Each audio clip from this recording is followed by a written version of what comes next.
네, 안녕하세요. 최원영의 책갈피 9번째 시간입니다. 오늘은 결혼한 아들과 딸을 바라보는 두 가지 다른 시선이라는 제목으로요. 여러분과 함께 생각을 나눠보도록 하겠습니다.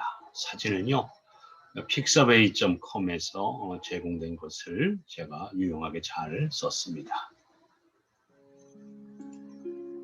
아들과 딸이 결혼할 나이가 되면 부모는 을에 걱정이 큽니다. 자식들이 결혼해서 행복하게 살았으면 하는 바람이 있기 때문이죠. 그런데 똑같은 내 자식이지만 아들과 딸을 바라보는 시선에서는 차이가 납니다. 인터넷 자료 중에 재밌는 사례가 하나 있습니다. 친구 사이인 두 부인이 만나 수다를 떨고 있다. 한 부인이 물었다. 네 아들은 어찌 지내니? 가엾게 지내. 불행한 결혼을 했어. 내 며느리는 집안일에는 손도 까딱하려 들질 않아. 요리건 빨래건 바느질이건 청소건 할 것 없이 모두 내버려 두고는 오직 침대에서 잠이나 자고 책이나 뒤적거려. 그 불쌍한 녀석은 지 아내를 위해 침대까지 아침 식사를 가져다 줘. 넌 이런 사실을 믿을 수 있겠니? 안 됐구나. 네 딸은 어때? 딸아이는 행운이야. 그의 남편은 천사 같아. 자기 처에겐 집안일을 하나도 시키질 않아. 요리며 빨래, 청소 따위는 하인들이 다 해주고 남편은 그 애를 위해 침대까지 아침 식사를 날라다 준다고. 그래서 딸애는 온종일 잠이나 자고 책이나 뒤적이고 살아. 어때요, 여러분? 많이 들어보신 이야기죠? 이렇게 우리는 나 중심적으로 사유하고 판단하며 살아갑니다. 그렇게 해서 형성된 왜곡된 판단을 마치 사실이라고 믿기 때문에 때로는 서운해하고 화를 내면서 살아가는지도 모릅니다. 인생을 아름답게 사는 작은 이야기라는 책에 과거와는 전혀 다른 스승님의 모습을 보고 어떻게 곡해할 수 있는지를 알 수 있는 좋은 사례가 나옵니다. 깨달음을 얻기 위해 순례를 떠난 제자들이 10년 만에 다시 스승을 방문했다. 그러나 스승의 얼굴을 보자마자 인사도 안 하고 나왔다. 옛 모습이 아니어서다. 온갖 사치스러운 물건에 둘러싸여 있었다. 실망했다. 그래서 이번에는 검소하고 금욕적이라고 소문난 다른 스승을 찾아갔다. 소문대로 그분은 검소해서 자신의 소유라고는 입고 있던 낡은 옷이 전부였다. 예의를 갖춰 인사를 올리며 말했다. 스승님의 엄격하신 생활 방식이 존경스럽습니다. 전에 저희가 따르던 스승님은 이제는 구도자의 길을 포기하신 것 같아요. 비단 옷에 온갖 보석으로 몸을 치장하고 있습니다.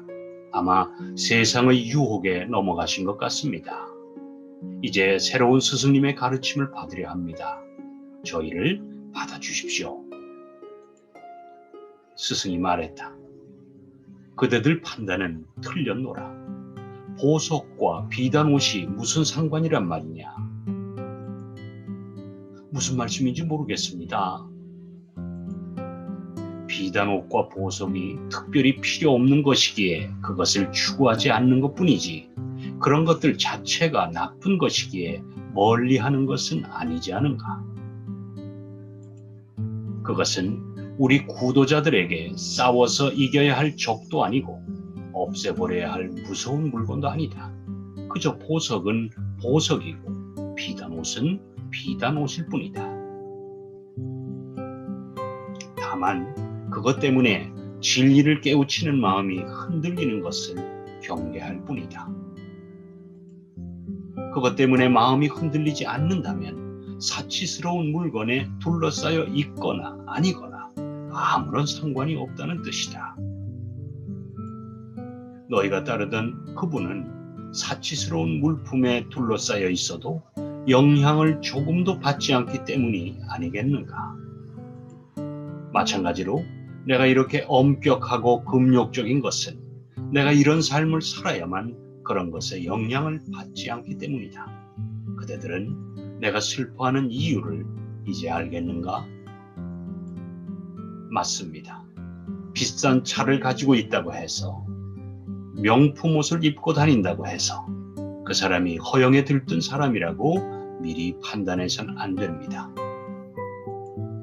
다만 우리가 지녀야 할 태도는 비싼 차와 명품 옷이 우리 자신의 인격을 결정짓는 것은 아니라는 점을 자각하는 것입니다. 성급히 판단하면 사실을 왜곡하기 쉽습니다. 일단 판단이 서면 사실을 있는 그대로 볼 수 없습니다. 왜냐하면 자신의 행위를 스스로 합리화해서 그것이 기정사실이라고 확신하기 때문입니다. 그래서 자신의 행동을 있는 그대로 바라볼 수가 없는 것이죠. 카네기 인간관계론의 어느 흉악범의 고백이 나옵니다. 정상적으로 살아가는 보통 사람들은 이 흉악범의 고백을 이해하기가 어려울 겁니다. 1931년 5월 7일 뉴욕에서 애인 집에 숨어있던 흉악한 살인범인 크로울리가 150명의 경찰에 의해 체포됐다. 그는 스스로를 어떻게 생각했을까? 포위 중에 관계자 여러분에게 라는 제목의 편지를 썼다. 피로에 지쳐 있기는 해도 내 가슴 속에는 온화하고 다정한 마음이 있다. 그것은 어느 누구에게도 해를 주지 않는 부드러움이다. 살인사건이 발생하기 전 그는 애인과 자동차 안에서 애무를 했다. 경찰이 와서 운전면허증을 보여달라는 말에 권총을 발사했다. 그리고 경찰의 권총을 빼앗아 다시 한번 발사했다. 그는 정기의자에 의한 사형 선고를 받았다. 싱싱교도소의 사형수 감방에 도착했을 때 그는 말했다. 이것은 내가 사람들을 죽였기 때문에 받는 형벌이다 라고 말하지 않고 나는 나 자신을 지킨 것뿐인데 이 꼴이 되었다 라고 말했다. 미국 제1의 악명 높은 갱단 두목인 알 카포네의 말이다. 나는 내 생애의 황금기를 전부 사회를 위해 바쳤다. 그런데 내가 얻은 것은 차가운 세간의 시선과 비난, 그리고 범죄자란 낙인뿐이었다. 흉악범의 이런 변명을 여러분은 이해하실 수 있나요? 아마 이해하시지 못하실 겁니다. 그런데 저들은 저렇게 생각합니다. 아니, 저런 마음으로 살았다고 스스로가 믿고 있는 겁니다. 바로 자기 합리화가 만들어 놓은 왜곡된 믿음입니다. 저자는 싱싱교도소의 소장인 루이스 로즈의 말을 전합니다. 싱싱교도소 수감자 중에서 자신을 악인이라고 여기는 사람은 거의 없다. 자신을 선량한 일반 시민과 같다고 여기며 자신을 합리화한다. 자신이 왜 금고를 털 수밖에 없었는지, 왜 방아쇠를 당길 수밖에 없었는지를 그럴듯하게 말한다. 그럴듯한 구실을 마련하거나 억지 논리를 내세워 자신의 반사회적 활동을 정당화하려고 하며 자신이 억울하게 갇혀있다고 주장한다. 누구나 자신이 옳은 일을 하고 있다고 믿고 살아갑니다. 정말 옳은 일을 하는 사람이나 악한 일을 하는 사람 모두 말입니다. 자신이 옳은 일을 하고 있다고 생각해야 그렇게 행동할 수 있기 때문입니다. 이렇게 생각하게 만드는 과정에서 자기 합리화가 이루어지는 것이죠. 자신의 행동이 정당했다고 스스로 합리화시키는 것이 사람의 본능이라고 한다면 방송을 시작하면서 예로 든 결혼한 아들과 딸의 모습을 보면서 의도적으로라도 이렇게 판단해보면 어떨까 싶습니다. 며느리에게 헌신적인 내 아들을 보고는 내 아들은 참 좋은 신랑감이다 라고 여기고, 딸에게 헌신적인 사위를 보고는 내 사위는 참 좋은 신랑감이다 라고 여기는 겁니다. 똑같은 상황을 마주하면서도 이렇게 생각을 조금이라도 긍정적으로 해석을 하면 행복이 조금 더 우리들에게 다가오지 않을까요? 네, 여러분 감사합니다. 오늘 9번째 시간이었죠. 결혼한 아들과 딸을 바라보는 두 가지 시선이란 제목으로 생각을 공유해 봤습니다. 고맙습니다. 다음 주에 반갑게 뵙겠습니다. 건강하십시오.